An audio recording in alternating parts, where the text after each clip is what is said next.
Rasa kau di dekatku, besertaku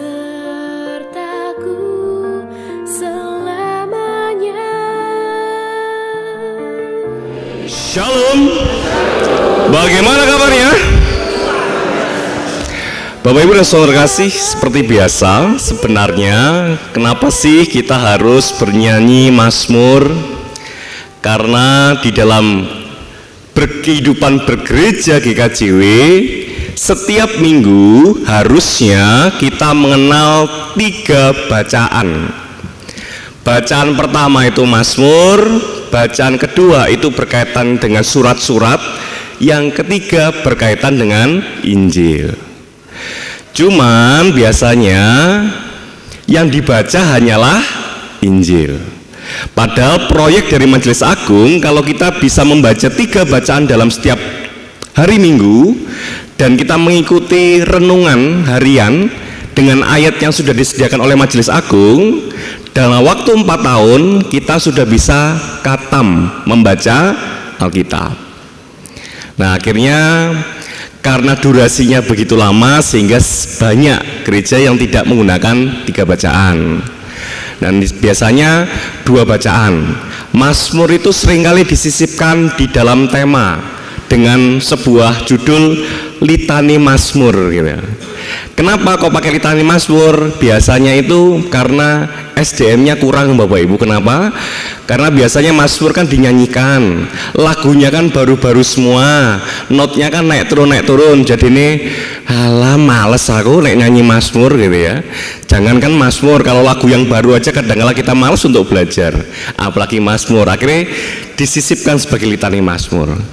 Baru tiba-tiba ada Roh Kudus turun dalam GKJ Ponorogo dan beberapa majelis sepakat dan semuanya ngedok, yuk kita belajar bermazmur. Setidaknya dari 3 bacaan kita sudah membaca 2 bacaan. Supaya tidak bosan kita nyanyikan. Jadi bukan ikut-ikut Katolik, tapi dari dulu seharusnya ini yang kita lakukan. Cuman ya tadi banyak kelemahan-kelemahannya sehingga kita hanya membaca 1 Injil. Ya Bapak Ibu, begitu aja penjelasannya dan kita akan masuk dalam firman Tuhan, yaitu tokohnya adalah Simon Kirene.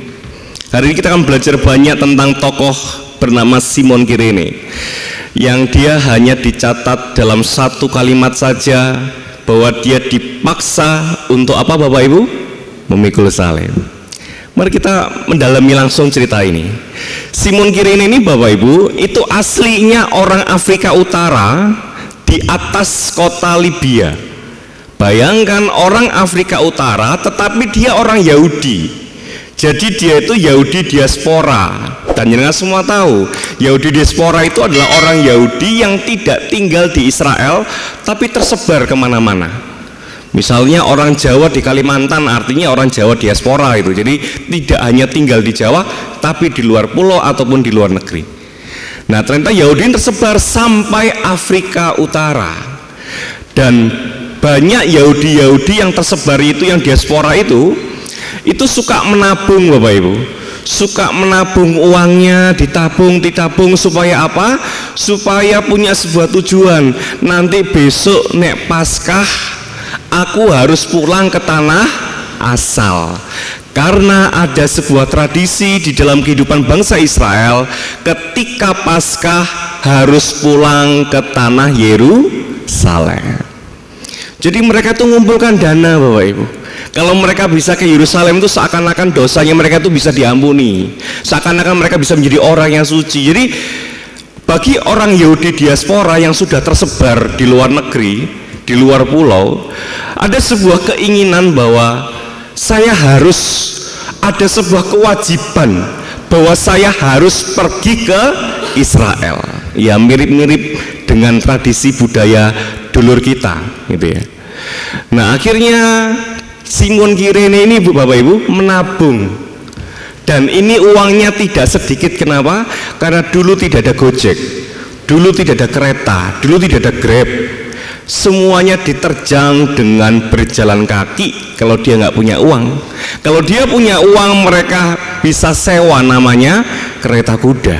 Dan bayangkan Afrika Utara sampai ke negara Israel harus melalui laut lalu dilanjut dengan darat. Sampai di darat bukan hanya itu saja resikonya, ketemu begal Bapak Ibu. Di sini enak, polisi di mana-mana, TNI sudah tersebar. Zaman dulu Bapak Ibu, banyak tempat sepi, tempat gurun, lereng lembah, markas begal-begal di sana.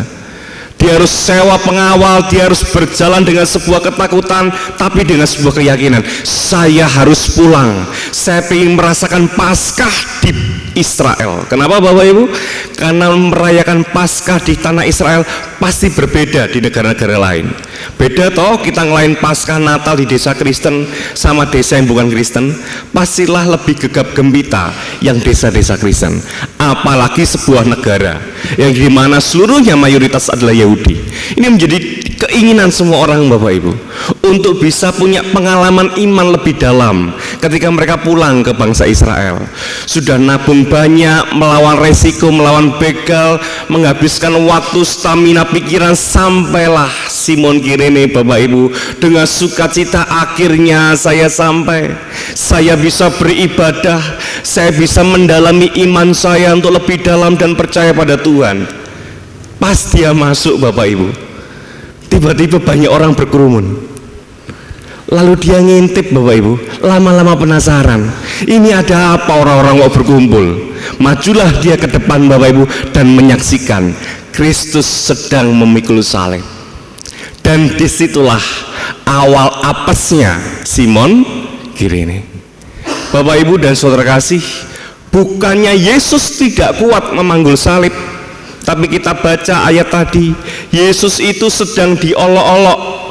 Katanya dia Raja Yahudi, saya buatkan namanya mahkota duri, saya buatkan namanya jubah tak sobek-sobek warnanya ungu, tak kasih ke Yesus supaya seperti seorang raja. Karena jubah ungu itu cuma orang kaya saja yang punya. Raja pasti punya namanya kain ungu. Makanya dikasih kain ungu, dikasih mahkota duri, diludahi, disuruh jalan mikul salib. Di tengah perjalanan prajuritnya mikir, jalannya lambat. Terus yang kedua, dia kan raja, raja harus punya pembantu, kan begitu ceritanya. Kalau dia harus punya pembantu, pembantunya harus orang Yahudi, karena dia raja orang Yahudi. Tiba-tiba dia pilih Simon Kirene. Kebayang nggak Bapak Ibu apa yang dirasakan Simon Kirene? Dia sudah rugi banyak hal, waktu, stamina, tenaga dan pikiran, sampai dengan sukacita dia dipaksa untuk memikul salib itu. Ingat Bapak Ibu, memikul salib pada saat itu bukan sebuah kebanggaan. Tidak seperti ketika drama-drama Paskah, dengan bangga, dengan asik dia nenteng. Dulu malu Bapak Ibu. Salib itu bentuk kenajisan, tempat orang mati karena sebuah kejahatan yang jeleknya minta ampun. Megang kayu salib Bapak Ibu menjadi najis, karena salib itu adalah hukuman untuk orang-orang yang kotor. Apalagi Simon Kirene harus memikul salib itu dengan berat, panjangnya 1,5 sampai 1,8, beratnya 57 kilo. Dan itu bukan hanya kayu kecil, tapi gelondongan kayu Bapak Ibu, gelondongan kayu besar. Dan bukan dengan kulit yang halus, tapi kulit yang kasar. Panjenengan masih bisa merasakan Bapak Ibu, pergantian Simon Kirene dengan Gusti Yesus itu bukan di akhir, terjadi pada pertengahan Bapak Ibu, yang perjalanannya masih 3,5 kilometer dari tempat pembopongan awal dan sampai ke Bukit Golgota. 3,5 kilometer, tadi setengahnya berapa ya? Lumayan Bapak Ibu. Orang yang melihat saat itu ngerti kalau Simon Kirene itu dipaksa, tapi ingat, orang-orang berikutnya itu nggak ngerti Bapak Ibu kalau ada pergantian bahwa Simon Kirene itu ditunjuk untuk membantu Kristus. Orang-orang selanjutnya itu berpikir Simon Kirene adalah seorang penjahat. Dia dilempari, apa yang dilakukan oleh Kristus dia menerima. Ketika Yesus diludahi, dia diludahi. Ketika Yesus dilempar batu, dia dilempar batu. Ketika Yesus dihujat pada saat itu, dia dihujat Bapak Ibu. Bagaimana nelongsonya Simon Kirene pada saat itu? Dia punya harapan yang besar akan perjalanan imannya di Israel. Tapi yang terjadi, dia harus dihina, dihujat, diludahi oleh sesuatu yang dia tidak pernah lakukan. Dan dia terpaksa melakukan itu karena dipaksa oleh prajurit Roma. Di sini kita belajar Bapak Ibu, seringkali kita seperti Simon Kirene. Tapi ingat, ketika kita tetap berjalan bersama dengan Kristus, karena Simon Kirene mau memaksakan dirinya untuk tetap berjalan bersama dengan Kristus dan memikul salibnya, apa yang terjadi? Namanya tercatat dalam buku kerajaan surga. Dalam Kisah Para Rasul 13 ayat pertama dikatakan, Simon Kirene semenjak dia manggul, ya dia sedih memang, dia kacau betul hidupnya, tapi lama-lama dia penasaran, ini orang siapa sih? Kok sampai membuat hidup saya itu begini? Dia belajar Bapak Ibu, dan pada akhirnya Simon Kirene jadi seorang pengajar dan nabi yang tulus untuk melayani Allah. Rupanya Bapak Ibu, di sini kita belajar untuk menjadi seorang pelayan yang tulus melayani Allah butuh sebuah pemaksaan diri. Melayani Bapak Ibu diawali dengan pemaksaan diri. Sakjane atiku iki pegel Gusti, atiku iki pegel Pak Mendito. Lah bayangno duwe bojo ngono kuwi, aku ndelok sebelahku bojone beda gak ngono kuwi, nek aku kok ya ketokane apes lho. Kadang-kala kita perlu memaksakan hati Bapak Ibu untuk jadi pasangan yang baik. Kita paksakan hati untuk jadi karyawan. Pegel aku ambek bosku yang ngono kuwi lho, gak ngerti perasaanku, tapi tiap hari saya harus datang. Kadang-kala kita harus paksakan diri Bapak Ibu. Aku gak senang mbak GKJW. Aku harus lihat dia, dan delalah dia yang aku benci naik mimbar. Namanya siapa? Pendeta Prakoso. Waduh, wong iki meneh Roy mesti aku menikah rosa nang gereja. Kadangkala Bapak Ibu, pelayanan itu perlu memaksakan diri. Kadangkala kita berpikir, masa ke gereja dipaksa? Ya, Simon Kirene Bapak Ibu belajar ketulusan karena pemaksaan diri. Tanpa dia dipaksa, karena tanpa dia terpaksa, dia tidak pernah belajar arti ketulusan melayani Allah. Aku isopo dadi majelis. Paksakan diri kita Bapak Ibu. Ya, saya harus bisa, karena saya percaya bahwa Roh Kudus Tuhan bersama dengan saya. Kadang kita nggak mau memaksakan diri, karena apa? Kita hidup dalam zona nyaman. Kita nggak pengen hati kita pahit, kita nggak pengen pikiran kita stres, kita nggak pengen berkorban akan itu semua. Padahal Bapak Ibu, pengorbanan diri dimulai dari pemaksaan Bapak Ibu. Paksakan diri kita ketika kita ada dalam sesuatu yang tidak sesuai dalam pikiran kita. Kadang kita banyak berdoa dan bermimpi, pasca ini Tuhan, saya ingin ekonomi saya kembali. Pasca ini Tuhan, saya berharap bahwa saya bisa datang bersama dengan keluarga saya yang saat ini kita terpencar dan terpisah. Banyak harapan yang kita pengen dalam pasca ini Bapak Ibu. Ketika kita mengonsumsi roti dan anggur, kita ingin tantangan kita lenyap Bapak Ibu. Kita pengen melihat tahun ini itu dengan tahun yang penuh dengan sukacita. Tapi apa yang terjadi? Ketika kita minum roti dan anggur dan kita berharap yang begitu luar biasa seperti Simon Kirene, tidak terjadi.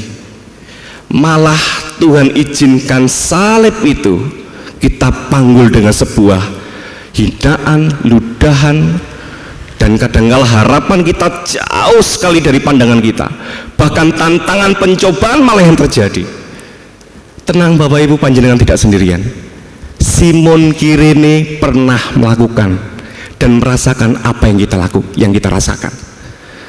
Nggak pengen sebenarnya dia, ini bukan harapan dan cita-citaku, tapi Simon Kirene kita belajar, paksakan diri kita, saya dan panjenengan, paksakan kita untuk tetap melayani Tuhan. Apapun situasi kita, apapun keadaan dan perasaan kita, paksakan diri kita untuk mengasihi, paksakan diri kita untuk berbuat baik, paksakan diri kita untuk mengampuni, paksakan diri kita untuk memiliki waktu untuk membaca Alkitab, berdoa, melayani gereja kita. Paksakan diri kita. Memang tidak mudah untuk memaksakan diri, karena itu adalah sebuah pengorbanan. Tapi ketika kita sudah bisa memaksakan diri dan kita belajar berkorban, kita ngerti arti sebuah ketulusan. Ternyata begini ya Tuhan, menjadi dirimu dulu. Yang seharusnya kamu tidak perlu datang ke dunia, kamu memaksakan dirimu untuk datang untuk menebus dosa kami, yang seharusnya Tuhan tidak bisa yang seharusnya Tuhan tidak usah tebus. Hari ini kita belajar untuk taatlah pada Tuhan, walaupun itu dalam keadaan yang terpaksa, seperti Simon Kirene. Tuhan Yesus menyertai panjenengan. Amin. Firman-Mu pelita bagi kakiku,